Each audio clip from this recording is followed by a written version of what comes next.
Hello, so I'm back talking about white privilege once again. Seems to be what people want to hear about, and it's good timing. I think the most poignant example that I really want to bring up,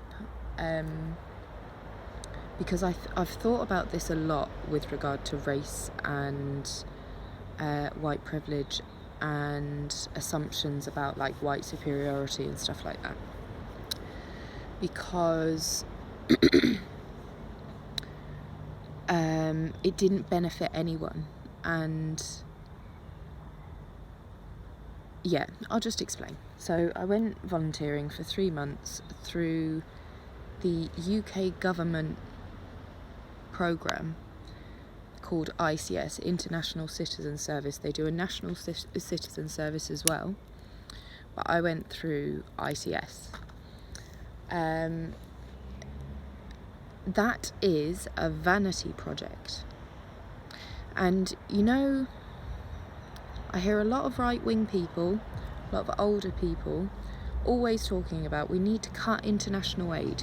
Just get rid of it. Spend it on ours. Spend it on the ones at home, blah, blah, blah. It's not about stop spending international aid. But see that programme? That was to benefit us.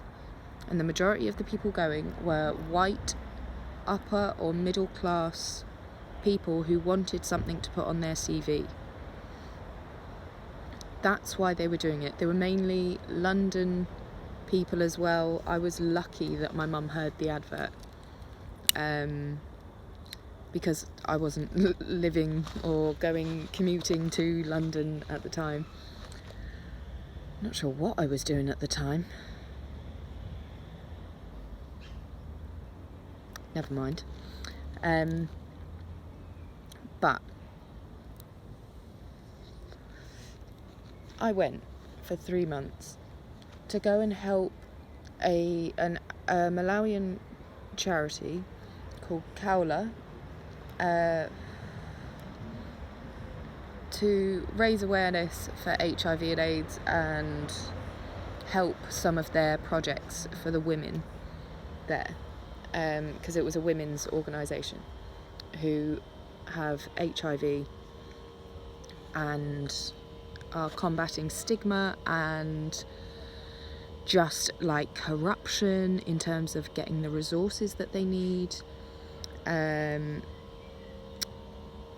female sexual health, relationships. There's a lot that they're trying to do.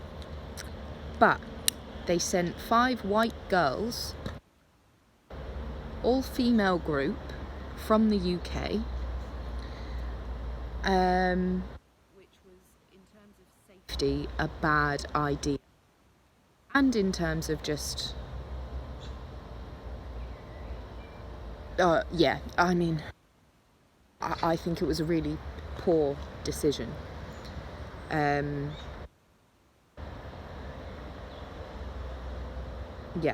So anyway, we're there. The funding was a whole issue. I might talk about that another time. That was an issue in and of itself. But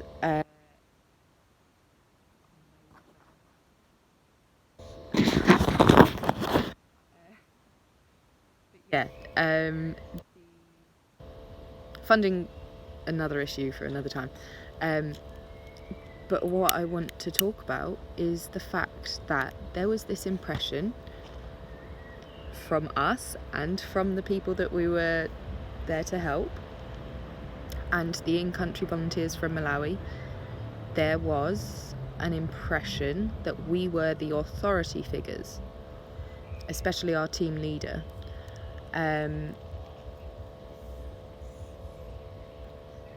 And that ultimately we had the last say on what happened.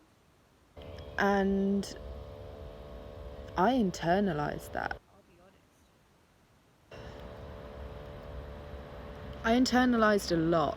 I internalized a lot from what I had been taught here as well, which is not that much about Africa. But I went with this idea, this naive idea that I could help, and I white saviour complex. That's what it was, right? It was a bad idea for me to go anyway, with the state of mind that I was in leading up to that. I was mad depressed. I hated the state of the world, and I thought going to Africa would help that. It did not. Just about getting over it, and I went over in tail end of 2014, so there we go. Anyway, my personal problems, not the issue. Yeah, I went there with this. It was a white saviour complex, I have to say. That's what it was. And because of that, we made some suggestions that were useless, that would clearly never be used. We went into communities with a sense of authority, and also there's a complex relationship with aid and Africa and the UK and Europe in general, which Malawians are very aware of as well, which is that you get reliant on just handouts, and that's kind of part of the work that we were meant to be doing, is sort of going against that, supporting microloan projects and stuff like that.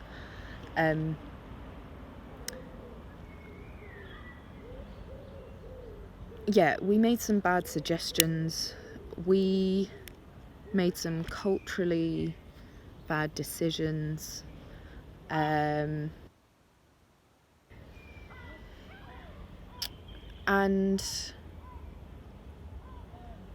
we just shouldn't have ever been put in that position. That project needed experts. That's what that project needed. Actual people who knew what the hell they were doing. Not people trying to boost their CV. Not young people trying to boost their CV. Which is what that part of that international programme became. And my other issue with it is, like, the charity partner from the UK that I went with. So the government funds it. Funds you to go, funds your plane tickets, your jabs, everything, which is why I was able to go. Like, they fund everything. I have to say that is, good. But should we have been sent there? Probably not. Yeah, so they fund everything, but there are charity partners that then partner with an in-country charity as well, and then you do a project.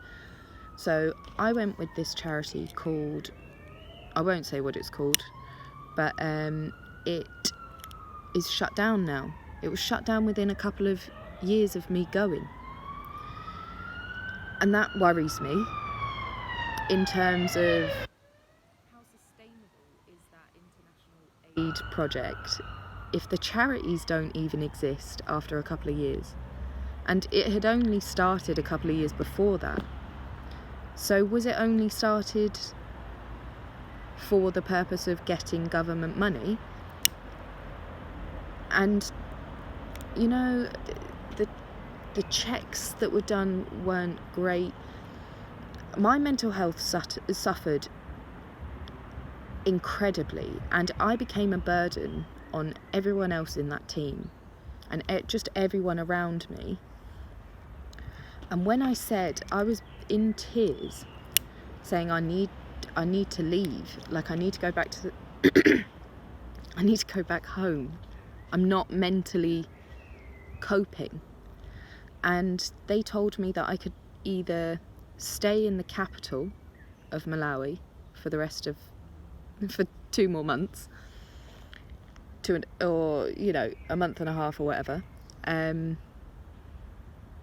or I could stay where I was on placement. That was it. And that is not what we got told beforehand. We got told we could go home if things got bad. We got told we'd have support, mental health support, nurses we could talk to at any time. We did not have that. So, and then in terms of like everything else, it was just a shambles. It was an absolute shambles. And back to white privilege, that is white privilege at play. It's those narratives of white superiority back from colonial times, back from imperial times, that are, sustained with that kind of a project.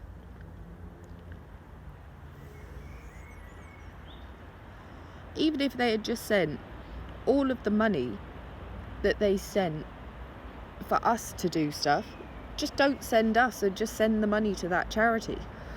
That even would have been a better use of everyone's money and time. I mean, it was a brilliant experience, don't get me wrong, but that's the point, is it shouldn't just be an experience for me. It shouldn't just be about me opening my eyes and having an awakening. It should be about helping and having a lasting impact, so that those countries don't have to rely on aid. And I saw that recently with, forgive me for not remembering, but it's I think it's Gambia, but it could be Ghana, but I'm pretty sure it's Gambia, who has recently rejected the idea of French aid and permanently relying on French aid. And it's that kind of stuff that I think that is what white privilege is on an international scale. Sending your citizens to go and have some awakening under the guise of aid, but that isn't what it really was. I don't think.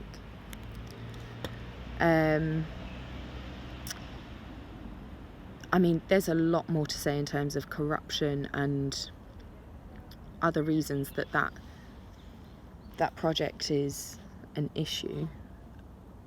But the main thing is, it was an experience for us.